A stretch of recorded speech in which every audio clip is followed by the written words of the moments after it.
हाँ, हिस्ट्री पढ़ानी है। तो चलिए। अच्छा, आज जी, ठीक है भाई। जैसा आप लोग कहेंगे, जो कि वो क्लास चलनी होगी, जो भी वो चलेगी क्लास। तो ये वाला क्वेश्चन तो हो गया ना। जिन जो लोग नहीं नोट किए थे वो नोट कर लेंगे। देखिए, क्लास लाइव है कि नहीं? क्लास लाइव है। चलिए, देख जुड़ जाइए सब लोग और शेयर ओवर कर दीजिए। तो हिंदी वाली ही क्लास हो जाएगी, लेकिन फिलहाल अभी क्या चल रहा है, ये करंट वाला क्वेश्चन देख लीजिए। क्वेश्चन था चीतों को, चीता का तीसरा घर बन रहा है कहाँ? मध्य प्रदेश में दो घर हैं चीते के, जो नामीबिया से लाए गए हैं, साउथ अफ्रीका से लाए गए हैं। भारत में कुल चीतों की संख्या अभी कितनी है वर्तमान में? 27 चीते हैं, ठीक है ना। 11 चीते भारत में जन्म लिए हैं, बाकी जो है 16 चीते कहाँ हैं? दूसरे देशों से लाए गए हैं, जिसमें नामीबिया और साउथ अफ्रीका से हैं। तो आज उससे रिलेटेड क्वेश्चन था। आपके सामने क्वेश्चन है। और मुख्यमंत्री मोहन यादव ने चीतों का तीसरा घर मध्य प्रदेश के किस अभ्यारण्य में बनाने की घोषणा की, जहां चीतों को नामीबिया से लाकर छोड़ा जाएगा? तो वो चीते कहाँ से हैं? नौरादेही अभ्यारण्य से। नौरादेही कहाँ है? मध्य प्रदेश में, ठीक है ना। सीएम मोहन यादव ने 30 अक्टूबर को यह ऐसी बात उन्होंने कही है। चीतों को साउथ अफ्रीका के नामीबिया से लाकर छोड़ा गया है। चीतों का पहला घर कहाँ? कूनो राष्ट्रीय उद्यान में। दूसरा कहाँ है? गांधी सागर अभ्यारण्य। और ये तीसरा कहाँ है? नौरादेही अभ्यारण्य। तीनों के तीनों कहाँ है? एमपी में है। ये बात आप समझ रहे हैं, लिख भी लिए होंगे, जान भी रहे हैं। अगला जो पॉइंट था ये था कि भारत में चीतों की स्थिति कितनी है? तो 27, कुल चीतों की संख्या कितनी है? 27। जो कूनो नेशनल पार्क में कितने हैं? 24 चीते। और गांधी सागर अभ्यारण्य में कितने हैं? 3 चीते। 3 चीते यहाँ और 24 यहाँ, 27 चीते। इनमें से 11 चीते कहां से? नामीबिया से लाए गए और दक्षिण अफ्रीका से, ठीक। जबकि 16 चीते भारत में ही कहा हुआ, उनका जन्म हुआ है। 16 चीतों का।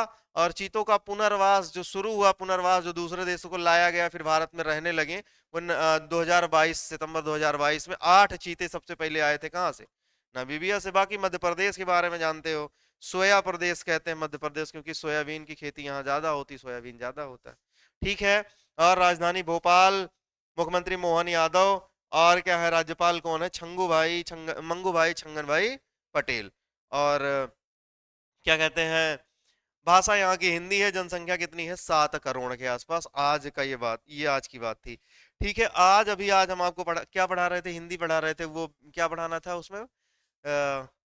टॉपिक चल रहा था विसर्ग विसर्ग का कुछ लेकर के ना, चिन्ह उन्ह का।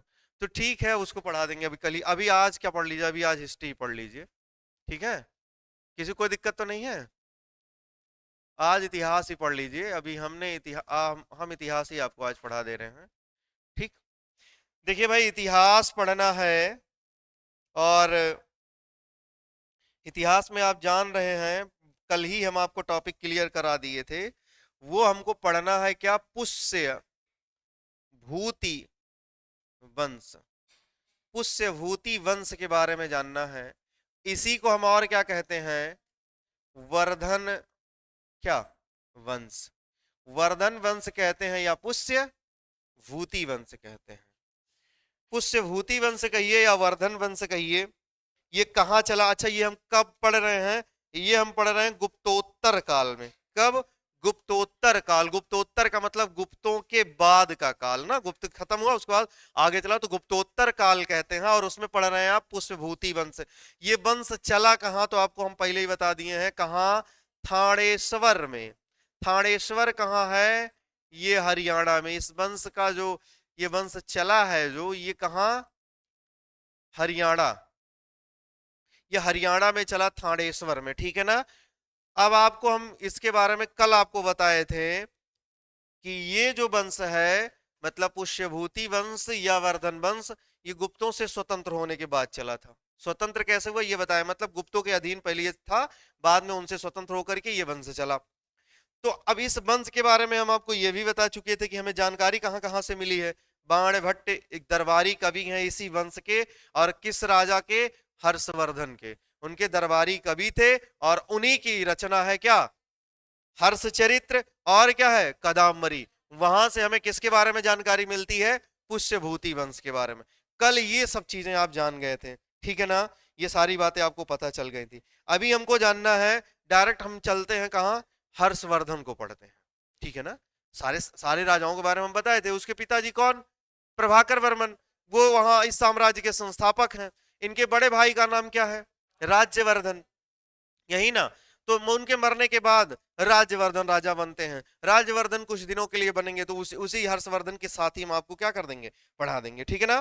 तो अभी आप जानेंगे किसके बारे में? हर्षवर्धन के बारे में। 606 से 647, ठीक है। देखिए, आपको पढ़ना है, आपका जो टॉपिक हो जाएगा वो हो जाएगा हर्षवर्धन, ठीक है ना। अब हर्षवर्धन पढ़ेंगे आप, कब से कब तक टाइम पीरियड है? 606 ईस्वी से कब तक? 647 ईस्वी तक। कौन शासक है? हर्षवर्धन। देखिए, हर्षवर्धन के बारे में आप जानना है कि हर्षवर्धन जो है, हर्षवर्धन ये अंतिम हिंदू शासक, हर्षवर्धन अंतिम हिंदू शासक, हिंदू शासक है। इसके बाद फिर किसका शासन चलेगा? अब धीरे धीरे शुरुआत हो जाएगी किसकी? मुगलों की। तो हर्षवर्धन कैसा है? अंतिम हिंदू शासक। बस समझ पा रहे हैं? नहीं समझ पा रहे आप? आपको लग रहा होगा कि कब मुगल कब आए थे, मतलब मुस्लिम सबसे पहले पहला आक्रमणकारी कौन? मुस्लिम आक्रमणकारी 712 में। जी, तो ये देखिए 647, लगभग 700 के आसपास हम पहुंच रहे हैं ना। तो बस इस यही अंतिम हिंदू शासक कहा जाता है कि हर्षवर्धन भारत का अंतिम हिंदू शासक था। हर्षवर्धन जो है वो भारत का क्या है? भारत का अंतिम हिंदू शासक था, ठीक है। पहली बात ये हो गई। हर्षवर्धन के पिता का नाम क्या था? हाँ, हर्षवर्धन के पिता का नाम, हर्षवर्धन के पिता का नाम प्रभाकर वर्मन था, प्रभाकर वर्धन था, ठीक है भाई। माता का नाम, हर्षवर्धन के माता का नाम, माता का नाम यशोमती था। क्या था? यशोमती था, ठीक है। आप जानेंगे हर्षवर्धन के बड़े भाई, जो क्या नाम था उनका? राज्यवर्धन, राज्यवर्धन था, राज्यवर्धन। हर्षवर्धन की क्या थी? एक बहन, हर्षवर्धन की बहन का जो नाम था वो क्या था? राज्यश्री था। इतनी बात आप जान रहे हैं कि अंतिम हिंदू शासक, पिताजी कौन है? प्रभाकर वर्मन, माता यशोमती, और जो है भाई राज्यवर्धन, और साथ में क्या? बहन का नाम ये आप ये भी जानिएगा, जब हर्षवर्धन, देखिए इस वंश की पहले राजधानी क्या थी? इस वंश की जब इनके पिताजी थे तब राजधानी क्या थी? थानेश्वर। क्या थी? थानेश्वर, जो कहाँ है? हरियाणा में। लेकिन जब हर्षवर्धन आएगा तो अब राजधानी क्या होगी? थानेश्वर तो होगी ही, राजधानी थानेश्वर के साथ साथ, थानेश्वर के साथ साथ कन्नौज भी थी। क्या थी? साथ साथ कन्नौज भी थी। कौन? कन्नौज भी थी, ठीक है ना। कन्नौज भी थी। अब देखिए थानेश्वर है और साथ में क्या है? कन्नौज। दो दो राजधानी कौन रखेंगे? हर्षवर्धन। अभी हम पूरी बात बताएंगे अब कैसे रखेंगे, कल भी बताए थे वो बहुत। देखिए, ये इतनी सी बात हुई। अब थानेश्वर राजधानी किसकी थी? वर्धन वंश की थी, पुष्यभूति वंश की थी, जब इनके पिता प्रभाकर वर्मन शासन कर रहे थे, और इनके भाई कौन? राज्यवर्धन। लेकिन हुआ ये, हर्षवर्धन का जन्म कब हुआ? 590 ईस्वी में, ठीक है ना। ये भी जानेंगे हर्षवर्धन का जन्म कब हुआ है। तो हर्षवर्धन का जन्म 590 ईस्वी में हुआ है, 590 ईस्वी में, ठीक है। हर्षवर्धन का जन्म हुआ। इनके पिता के मृत्यु के बाद, इनके पिता के मृत्यु के बाद, इनके पिता की मृत्यु 605 ईस्वी में हो जाती है, ठीक है। इनके पिता की मृत्यु कब हो जाती है? 605 ईस्वी में। मतलब हर्षवर्धन के पिता की मृत्यु कब हुई है? 605 5 ईस्वी में।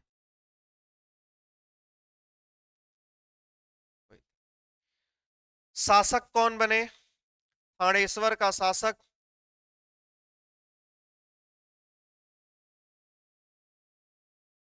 राज्यवर्धन। इनके बड़े भाई राज्यवर्धन बने। ठीक है, क्या बने भाई? राज्यवर्धन बने। अभी पूरी बात सुन लो। अभी राज्य, इनके पिताजी एक्सपायर कर गए, कौन बन गए भाई? राज्यवर्धन शासक बने। लेकिन ये सब जानने के साथ साथ आप जानिए, जिस समय हरियाणा में क्या चल रहा था, पुष्यभूति वंश, उसी समय इसी इन्हीं के समकालीन, समझिए, इसी के समकालीन, इस इनके समकालीन का मतलब इस वंश के समकालीन, इस वंश के क्या समकालीन, समकालीन का मतलब समझ रहे हैं? उसी समय समकालीन, कहा? मालवा में क्या चल रहा था? कल आपको पढ़ाए, कल आपको बताए थे। मालवा में क्या चल रहा था, बंगाल में क्या चल रहा था, और कन्नौज में। ठीक है ना? मालवा में क्या भाई? उसी समकालीन मालवा में देवगुप्त शासन, देवगुप्त शासक जो है शासन कर रहा था, है? और बंगाल में कौन चल रहा कर रहा था? सासांक। मालवा में देवगुप्त, देवगुप्त शासक क्या कर रहा था? शासक शासन कर रहा था। तथा बंगाल में किसका? बंगाल में शशांक शासन कर रहा था। ठीक है ना? कर रहा था। और समझिए, इन्हीं के ही समकालीन, इन्हीं के ही समकालीन कन्नौज, कहां? जो आज आपका कन्नौज है, कन्नौज उत्तर प्रदेश ना, में क्या चल रहा था? मौखरी वंश। मौखरी वंश, जहां का शासक कौन था? गृहवर्मन। ठीक है ना? ये शासन कर रहा था। बात सबको समझ में आई? जिस समय कन्नौज में, सॉरी, जिस समय थानेश्वर हरियाणा में क्या चल रहा था? पुष्यभूति वंश। और उसी टाइम पे अलग अलग बंगाल में क्या चल रहा था? बंगाल में शशांक शासन कर रहा था। मालवा जो क्षेत्र था, वहां कौन? देवगुप्त शासन कर रहा था। और इधर कन्नौज में कौन था? गृहवर्मन मौखरी वंश का। ये उसी के समकालीन चल रहा था। होता ये है कि जो शशांक है, ये शशांक के बारे में जानिए। ये कहां का शासक है? शशांक जो बंगाल का शासक। शशांक ने क्या? बोध वृक्ष कटवा दिया था, कटवा दिया था, ये भी आप जानिए। दूसरी बात जानिए शशांक से, शशांक देवश्री से, देवश्री था ना उनकी, उसकी बहन का नाम, देवश्री से, सॉरी माफी चाहते हैं, राज्यश्री, शशांक राज्यश्री से, राज्यश्री से प्रेम करता था। और क्या करना चाहता था? और विवाह करना चाहता, विवाह करना चाहता था। परंतु ऐसा हुआ नहीं, परंतु ऐसा हुआ नहीं। राज्यश्री का विवाह किसके साथ? राज्यश्री का विवाह कन्नौज के शासक गृहवर्मन के साथ हुआ, गृहवर्मन के साथ हुआ। ठीक है ना? किसके साथ हुआ है? गृहवर्मन के साथ हुआ। अब जब इनके साथ हुआ तो इसी बात से अपमानित हुआ शशांक, तो उसने बदला लेने के लिए फिर किसे मिला लिया? शशांक और देवगुप्त, ये दोनों मित्र थे। तो दोनों मिल करके क्या करते हैं? अटैक करते हैं। अटैक कहां करते हैं? आक्रमण करते हैं। किस जगह आक्रमण करते हैं? कन्नौज पर आक्रमण करते हैं। और जब कन्नौज पर आक्रमण करते हैं तो यहाँ के जो शासक हैं, कौन? गृहवर्मन, इनके इनकी क्या करते हैं? गृहवर्मन की हत्या करते हैं। और हत्या करके राज्यश्री को बंदी बना करके वो लेके कहां जाता है? बंगाल की तरफ, बंगाल लेकर के चला जाता है। ये इतनी बात सबको समझ में आई होगी। अब जब ये बात हुआ तो ये पता चला किसे? राज्यवर्धन को। राज्यवर्धन क्या है भाई? भाई है। राज्यवर्धन ने क्या किया? राज्यवर्धन ने देवगुप्त के ऊपर आक्रमण किया। सबसे पहले किसके ऊपर? देवगुप्त के, मतलब उसी किस टाइम पे? राज्यवर्धन ने 605 ईस्वी में, मतलब 606 ईस्वी, माफी चाहते हैं, 606 ईस्वी में देवगुप्त के ऊपर आक्रमण किया। क्यों आक्रमण किया? कारण आपको पता चल गया, क्योंकि ये किसका साथ दिया था? ठीक है, आक्रमण किया और देवगुप्त की हत्या कर दी। देवगुप्त की हत्या कर दी, हत्या कर दी। ठीक है, किसने? राज्यवर्धन ने देवगुप्त की हत्या कर दी। उसके बाद राज्यवर्धन ने बंगाल पर आक्रमण किया। राज्यवर्धन ने बंगाल पर आक्रमण किया, बंगाल पर आक्रमण किया, परंतु पराजित हुआ। आक्रमण किया परंतु पराजित हुआ, मतलब हार गया, पराजित हुआ। और उसकी हत्या, और उसकी हत्या शशांक ने कर दी। शशांक ने कर दी। अभी शशांक हत्या कर दिया किसका? राज्यवर्धन। राज्यवर्धन मर गया। थानेश्वर की इस गद्दी पर किसी को बैठना है, थानेश्वर का शासक किसी को बनना है, तो अल्प आयु में, कितने कम उम्र में, हाँ 16 वर्ष की आयु में, 16 वर्ष की आयु में, 16 वर्ष की आयु में, मतलब आप ये कहेंगे 606 ईस्वी में, 606 ईस्वी में 16 वर्ष की आयु में हर्षवर्धन, हर्षवर्धन ने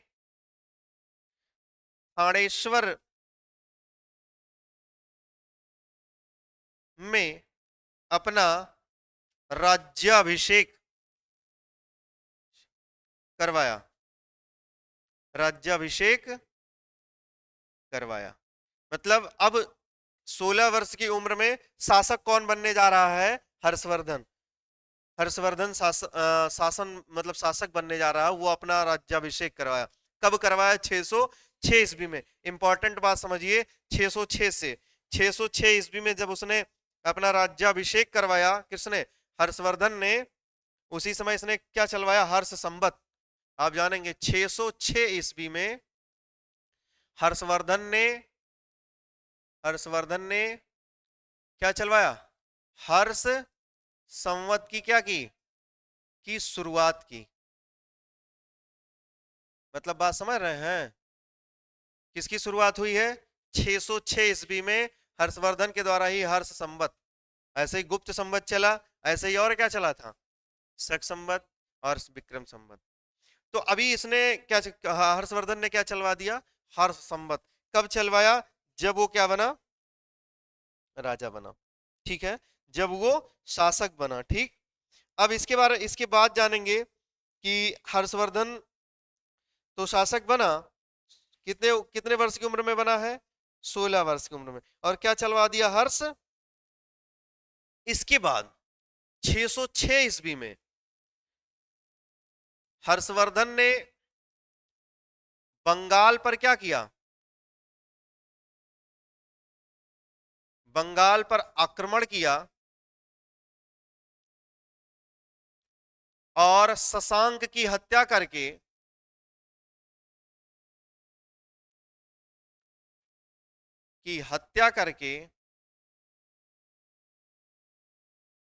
अपनी बहन को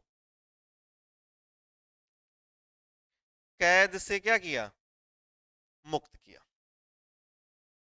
मुक्त किया तथा कन्नौज का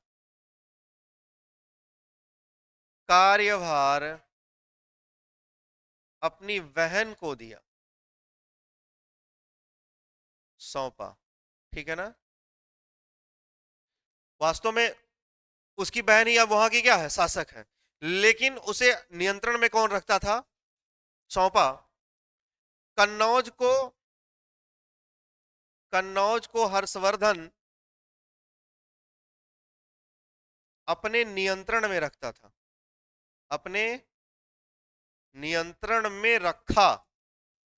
ठीक है, यही कारण है हर्षवर्धन की कितनी राजधानी हो जाती है? 2। कौन कौन से? एक थानेश्वर और दूसरी क्या? कन्नौज। ये कारण क्या है जो ये दोनों को अपने नियंत्रण में रखता है? एक अपने बहन की, जो उसके बहन का जहां शासन प्रशासन चल रहा वहां वहां की राजधानी, और दूसरा क्या? तो ये सबको बात समझ में आई हर्षवर्धन के बारे में, ये बात सबको समझ में आ रही है। अब उसने क्या किया? हत्या की, किसकी? शशांक की। और राजश्री को क्या किया? अपनी बहन को क्या किया? वहां से छुड़ाया, वहां से मुक्त कराया, और कार्यभार कहाँ का सौंपा? सौंपा कन्नौज का। और कन्नौज को अपने नियंत्रण में रखता था कौन? हर्षवर्धन। ठीक है ना? यही कारण है हर्षवर्धन की कितनी राजधानी थी? 2। आप जानेंगे, आपको अभी कल ही बताए थे, हर्षवर्धन का दरबारी कवि कौन हुआ करता था? बाणभट्ट। तो हर्षवर्धन का दरबारी कवि बाणभट्ट था। हर्षवर्धन का दरबारी कवि कौन था? बाणभट्ट। बाणभट्ट था, जिसकी रचना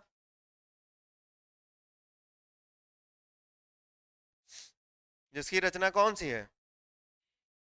हर्ष चरित्र और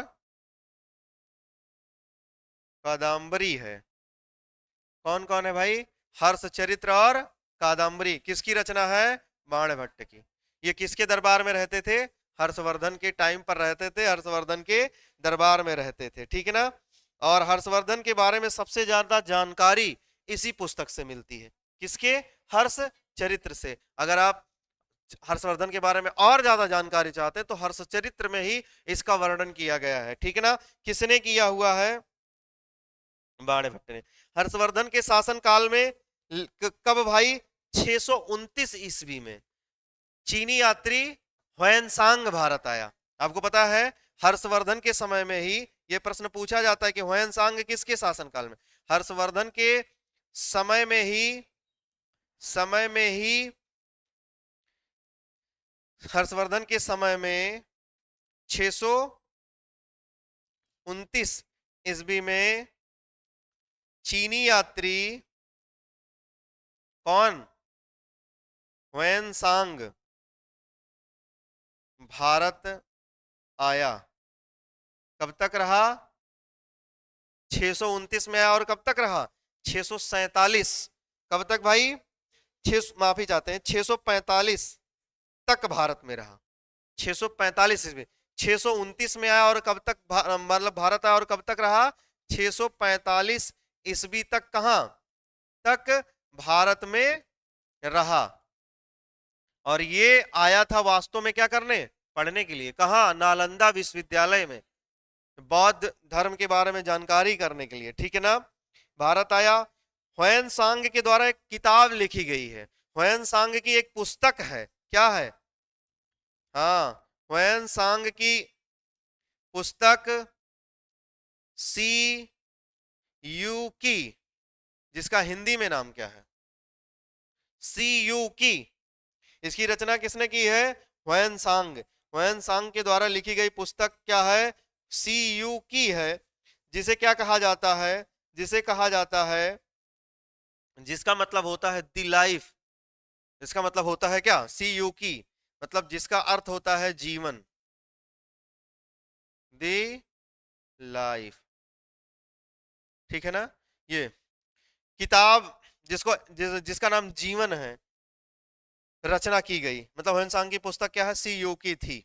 ठीक है ना? जिसकी उसने क्या की थी? रचना। अब इसी के किताब में जानकारी मिलती है। क्या जानकारी मिलती है? नालंदा विश्वविद्यालय के बारे में, कि नालंदा विश्वविद्यालय इतना बड़ा विश्वविद्यालय था। ये बताता है कि नालंदा विश्वविद्यालय इतना बड़ा विश्वविद्यालय था कि उसमें 100 गांव, सॉरी माफी चाहते, 100 नहीं, उसमें उसे चलाने के लिए कितने? 100 गांवों के राजस्व की जरूरत पड़ती थी। ये बताता है, ह्वेनसांग बताता है, नालंदा विश्वविद्यालय इतना बड़ा विश्वविद्यालय था, उसे चलाने के लिए 100 गांवों का राजस्व लगता था। राजस्व का मतलब क्या? पैसा, राजस्व, जो राजस्व टैक्स लगता था, वही लेकर के फिर क्या चलता था? नालंदा विश्वविद्यालय इतना बड़ा विश्वविद्यालय था। इसी ने ही, ह्वेनसांग ने ही बताया कि जब मैं भारत आया था तब भारत में जो बौद्ध धर्म था वो 18 भागों में बटा हुआ, 18 समुदाय में बटा हुआ था। कितने समुदाय में? बौद्ध धर्म 18 समुदाय में बटा हुआ। इसका मतलब समझ रहे हैं? बटा हुआ था। ये जानकारी हमको कहां से मिल रही है? CU की, अर्थात कौन? ह्वेनसांग के द्वारा, कि इतना बड़ा विश्वविद्यालय जिसे 100 गांवों का राजस्व चलता हो, और जो क्या कहते हैं बौद्ध धर्म था वो कितने भागों में बटा हुआ था? 18 जो है भागों में बटा हुआ था। ऐसी जानकारी हमें कहां से मिलती है? CU की से, ह्वेनसांग से। हर्षवर्धन के बारे में जानो। हर्षवर्धन जो था, हर्षवर्धन हर्षवर्धन हर्षवर्धन शिव, सूर्य, शिव, सूर्य और किसका? माफी चाहते हैं, शिव, सूर्य और बुद्ध। हाँ, शिव, सूर्य और बुद्ध का उपासक था। उपासक था मतलब बात समझ रहे हैं? ये भगवान शिव को भी मानता था, सूर्य की भी उपासना करता था, और बुद्ध, इनका उपासक था। कौन? हर्षवर्धन। हर्षवर्धन के बारे में ये जानकारी है। हर्षवर्धन को शिलादित्य भी कहा जाता है। अगर आपसे पूछा जाए हर्षवर्धन का नाम क्या था, तो हर्षवर्धन को शिलादित्य, हाँ, शिलादित्य की उपाधि, शिलादित्य की उपाधि को धारण किया था। कब धारण किया था? उपाधि को धारण किया था शिलादित्य, हर्षवर्धन ने, भाई लिखेंगे, हर्षवर्धन ने शिलादित्य की उपाधि को धारण किया था। कब किया था? जब इसने किसे मार दिया था? बंगाल के शासक शशांक, बंगाल के शासक शशांक की हत्या की थी। तब इसने किसकी उपाधि धारण कर ली थी? शिलादित्य की उपाधि को धारण किया था। कौन? हर्षवर्धन। तो भाई आप लोग बताइए, ह्वेनसांग किसके शासन काल में आया है? फाहियान चंद्रगुप्त द्वितीय, ना चंद्रगुप्त मौर्य मत कह दीजिएगा, चंद्रगुप्त द्वितीय। इतनी बात सबको समझ में आई कि नहीं? बताइए जरा, सबको समझ में आई? हंस काहे रहे हैं, है? मुस्कुरा के कह रहे हैं एकदम समझ में आई है। और जानिए, अब हर्षवर्धन का साम्राज्य देखिए।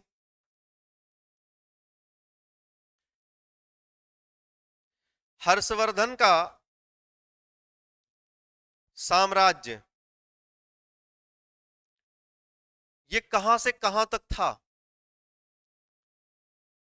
जिसे अब आप समझिए, अगर एक लाइन में लिख दे हम, आर्यावर्त, आर्यावर्त, ये समझ रहे हैं ना? अब आर्यावर्त क्या था, कहां तक था, पूरब में कहां था, पश्चिम में कहां था, उत्तर में कहां, दक्षिण में कहां तक, तो ये जानते हैं? उत्तर में थानेश्वर, और दक्षिण में कहां? दक्षिण में नर्मदा नदी तक। देखिए, इसी को आर्यावर्त कहा गया था। उत्तर में कहां? उत्तर में थानेश्वर, दक्षिण में नर्मदा नदी का तट, नर्मदा नदी के, नर्मदा नदी के तट, ठीक। पूर्व में बंगाल, पश्चिम में वल्लभी। ये कहां है? गुजरात तक का जो क्षेत्र था, यही क्षेत्र किसके अधीन था? ये हर्षवर्धन के अधीन था। यहां तक हर्षवर्धन का शासन चल रहा था। समझ रहे हैं? उत्तर में थानेश्वर मतलब हरियाणा, और दक्षिण में नर्मदा नदी का तट, वहां तक। और फिर जैसे अब उत्तर ये हो गया, अगर उत्तर के ऐसे बात करेंगे ना, यहां मान लीजिए क्या है, थानेश्वर। इधर क्या है, नर्मदा नदी का तट, ठीक है ना। यहाँ क्या हो गया, नर्मदा नर्मदा नदी का तट यहाँ। और पूरब में कहां तक, बंगाल है। और पश्चिम में कहां तक, बल्लभित। तो ऐसे करके जो क्षेत्र बन जा रहा था वो किसके अधीन था, ये हर्षवर्धन के अधीन था। इसी क्षेत्र को आर्यावर्त कहा भी गया है, समझ रहे हैं ना, लगभग। और भाई कन्नौज भी था ना, कन्नौज और नौज, अब सब उत्तर प्रदेश का कन्नौज और नौज सब किसके अधीन आ गया था, हर्षवर्धन के शासनकाल में। बात समझ रहे हैं कि नहीं समझ रहे हैं? ये किसके किसके टाइम पे था, हर्षवर्धन के। सबको समझ में आई बात। इसी भूभाग को क्या कहा गया था, आर्यावर्त। अभी बहुत सारी चीजें बतानी है, तो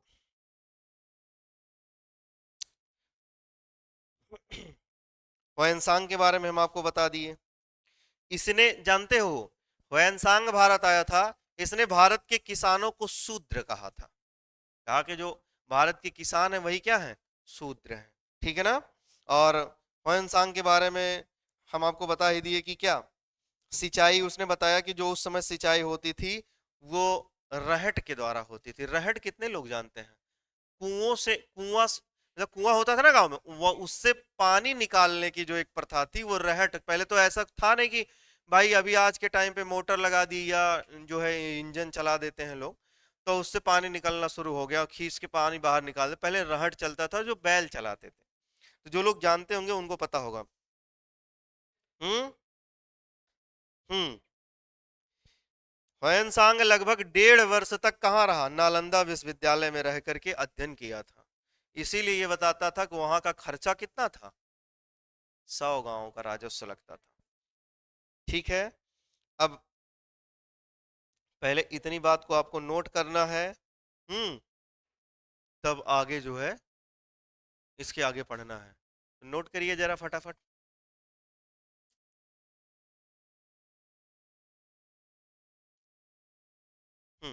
हेडिंग डालिए, पुष्यभूति वंश या वर्धन वंश।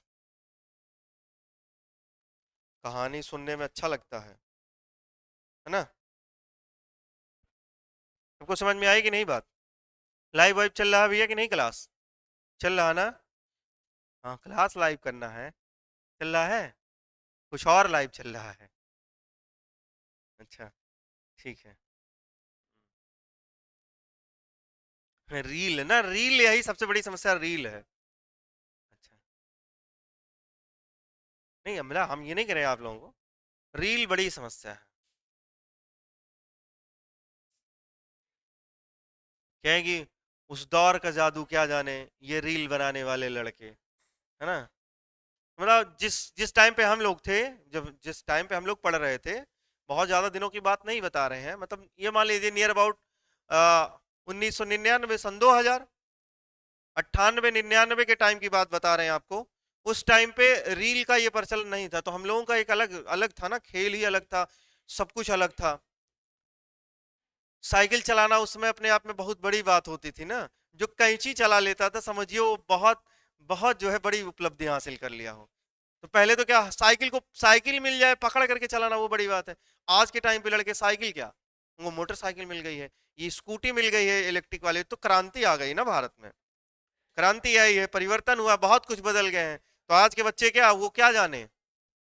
हम्म चलिए, हेडिंग डालेंगे पुष्यभूति वंश,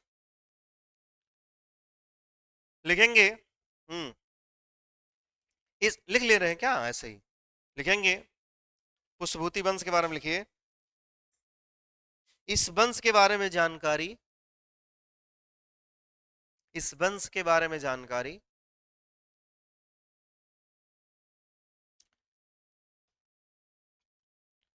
बाणभट्ट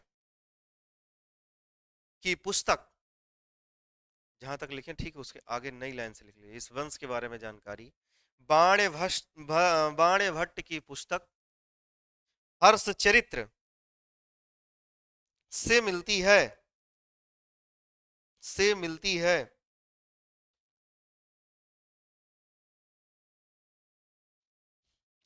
इसमें जानते हैं, हर्षचरित्र में हर्षवर्धन के बारे में लिखा गया, इसके पूर्वजों के बारे में भी जानकारी मतलब लिखा गया है, तो वहां से जानकारी मिलती है। तथा तथा इन्हीं की एक कृति, इन्हीं की एक कृति, कृति का मतलब रचना, कादम्बरी, कादम्बरी है,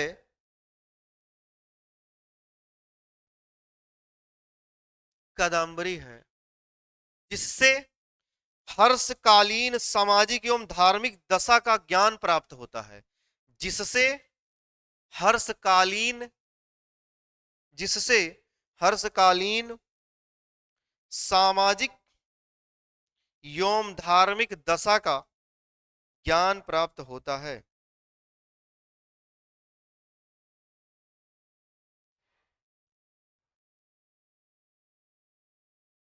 ठीक है,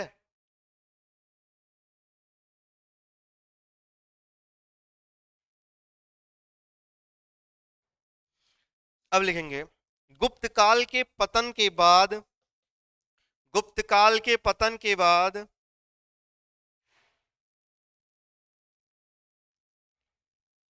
पतन के बाद हरियाणा के अंबाला जिले में, हरियाणा के अंबाला जिले में थानेश्वर नामक स्थान पर, थानेश्वर नामक स्थान पर पुष्यभूति,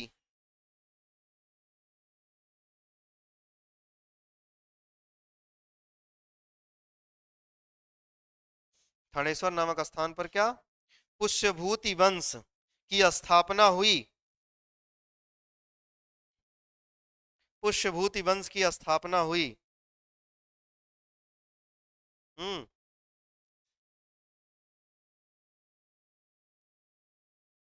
केवल 2 वाचिंग, बस 2 ही लोग चला रहे हैं क्या हो भाई, ऑनलाइन जो है केवल 2 लोग हैं क्या? हम्म, चलिए कोई बात नहीं, आगे लिखेंगे कहाँ हुई, अंबाला जिले के थानेश्वर नामक स्थान पर हुई। लिखेंगे इस वंश में, इस वंश में राज्यवर्धन,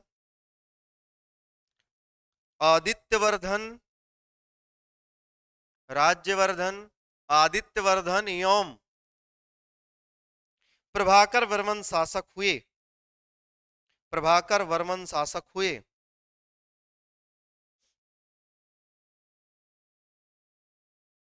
सॉरी, प्रभाकर वर्धन, माफी चाहते हैं, प्रभाकर वर्धन शासक हुए। ठीक है, प्रभाकर वर्धन शासक हुए।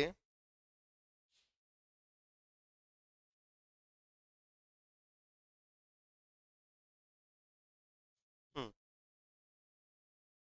चलिए आगे, नहीं, राज्यवर्धन, आदित्यवर्धन एवं प्रभाकर वर्धन शासक हुए। लिखेंगे प्रभाकर वर्धन के 2 पुत्र, 2 पुत्र राज्यवर्धन एवं हर्षवर्धन, तथा एक पुत्री राज्यश्री थी, एक पुत्री राज्यश्री थी। हेडिंग डालिए अब हर्षवर्धन, इतना लिखने के बाद हेडिंग डालेंगे हर्षवर्धन। 600 600 647, 606 से 647 तक, ठीक हो गया। लिखिए, लिखेंगे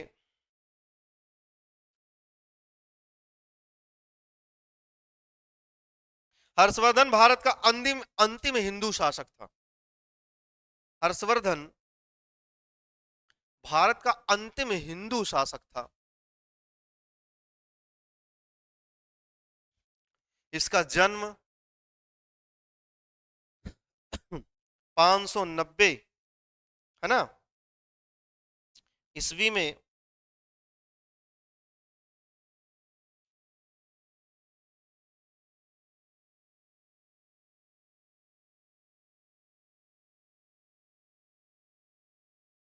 590 ईस्वी में हुआ था। ठीक है, आगे लिखेंगे पुष्यभूति वंश की राजधानी थानेश्वर थी। पुष्यभूति वंश की राजधानी थानेश्वर थी। ठीक है, पुष्यभूति वंश की राजधानी थानेश्वर थी। आगे लिखेंगे थानेश्वर थी। आगे लिखते हुए चलेंगे, हर्षवर्धन के पिता का नाम प्रभाकर वर्धन था, माता का नाम यशोमती था। प्रभाकर वर्धन, माफी चाहते, प्रभाकर वर्धन एवं माता का नाम यशोमती था। प्रभाकर वर्धन एवं माता का नाम क्या है? यशोमती था। ठीक है, यशोमती था। हर्षवर्धन के बड़े भाई, हर्षवर्धन के बड़े भाई कौन है? राज्यवर्धन। हर्षवर्धन के बड़े भाई राज्यवर्धन एवं बहन राज्यश्री थी। ठीक है, इतनी जानकारी आपको तो पहले से ही बता दिए थे, वो परसों कल ही बताए थे, आज भी बता रहे हैं। ठीक है, आगे लिखेंगे,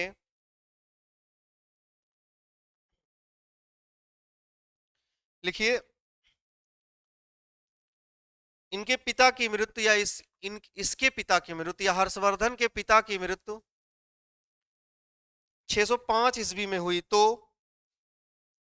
हुई, 605 ईस्वी में हुई, 605 ईस्वी में हुई। आगे लिखेंगे, इतना लिख लिए, राज्यवर्धन थानेश्वर का शासक बना, मतलब इसका बड़ा भाई क्या बना? शासक।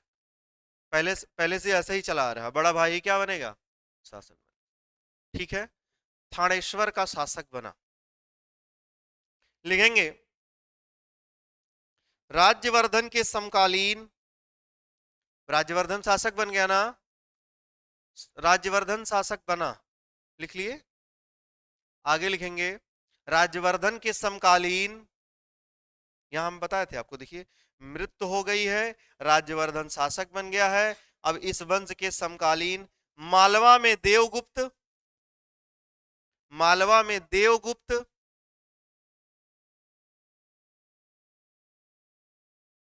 तथा बंगाल में शशांक,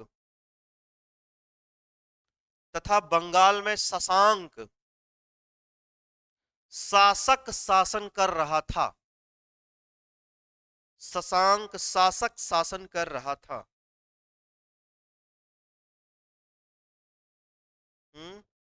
समझ रहे हैं? यह शासन कर रहा था, कौन कर रहा था? शशांक शासन कर रहा था। अब देखो आगे लिखो, अब ये हम आपको बता रहे हैं, अभी इसके आगे भी लिखना है। कन्नौज में कौन शासन कर रहा था, ये भी तो लिखना है। लिखिए, लिखेंगे इसी समय उत्तर प्रदेश के कन्नौज में मौखरी वंश, कौन सा वंश? मौखरी वंश। उत्तर प्रदेश के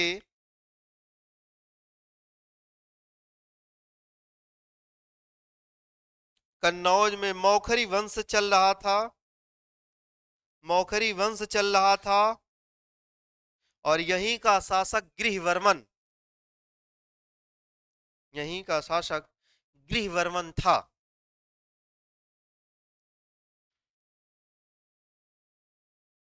गृहवर्मन था, गृहवर्धन नहीं, वर्मन था। आगे लिखेंगे कि गृहवर्मन के साथ, गृहवर्मन के साथ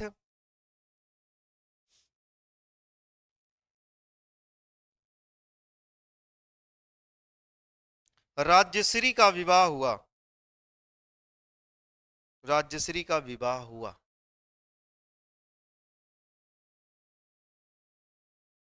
राज्यश्री कौन थी? हर्षवर्धन की बहन। ठीक, विवाद क्यों हुआ? इतना विवाद बढ़ता ही ना, है ना? अब विवाद होने का कारण आप लिख लेंगे, कि लिखिए, लिखेंगे बंगाल का शासक शशांक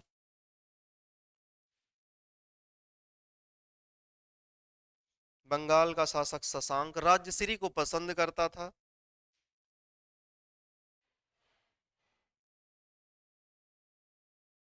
उससे शादी करना चाहता था, शादी करना चाहता था, लेकिन ऐसा हुआ नहीं। तो उसने अपने मित्र देवगुप्त के साथ मिलकर के क्या किया, कन्नौज पर अटैक कर दिया। लिखेंगे,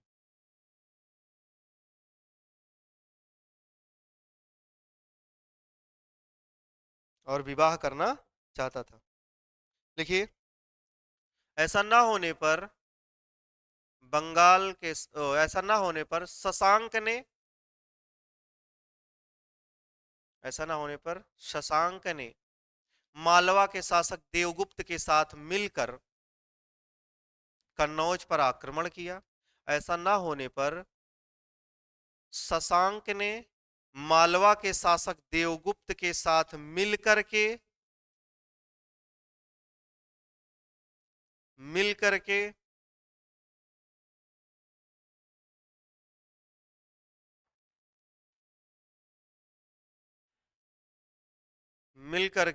क्या हुआ, कन्नौज पर आक्रमण किया और गृहवर्मन की हत्या करके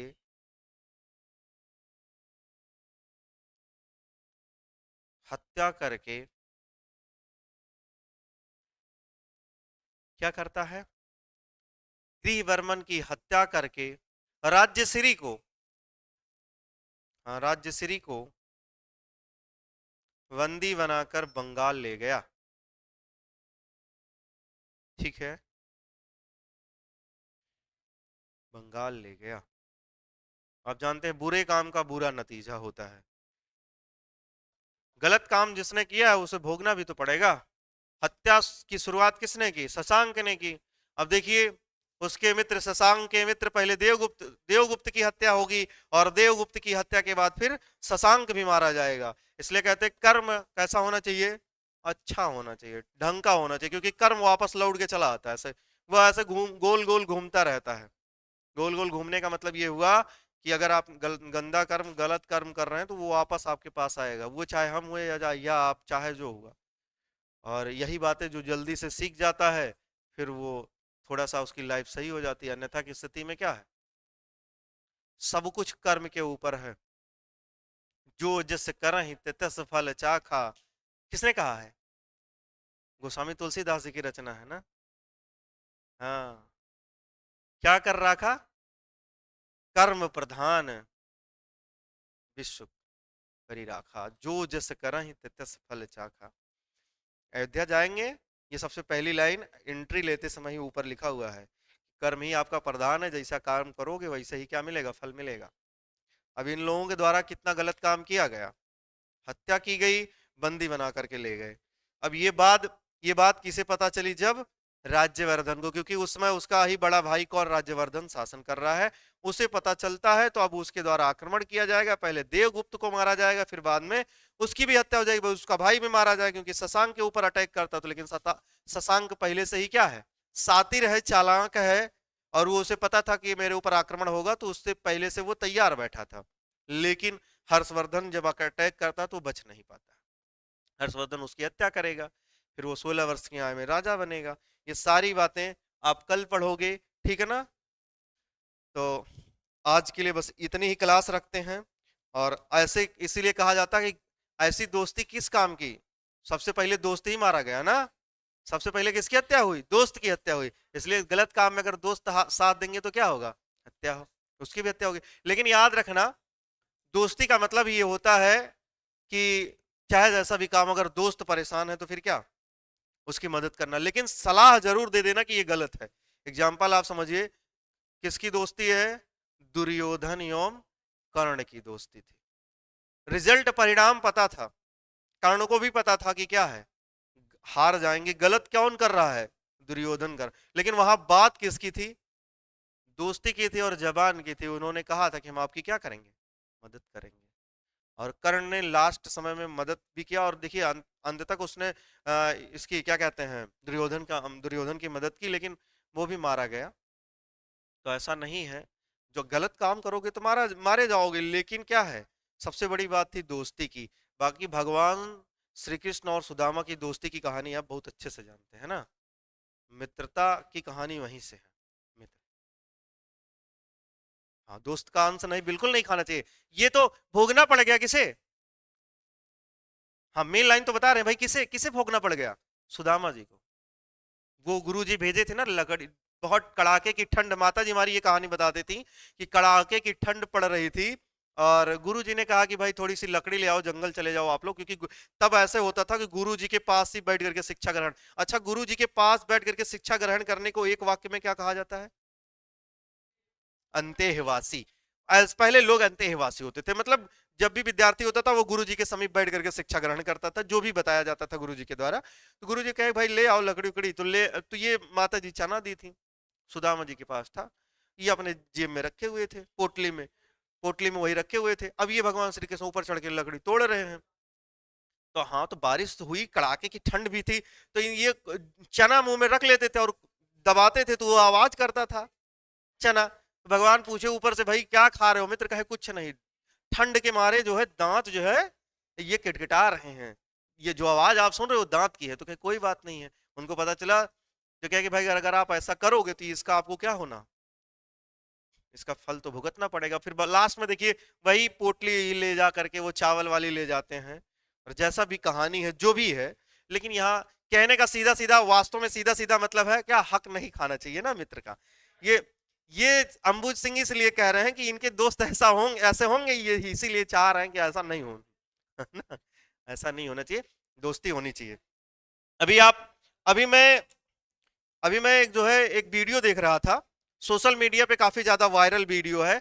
संजय यदुवंशी को आप लोग जानते होंगे, संजय यादव सुल्तानपुर के रहने वाले हैं।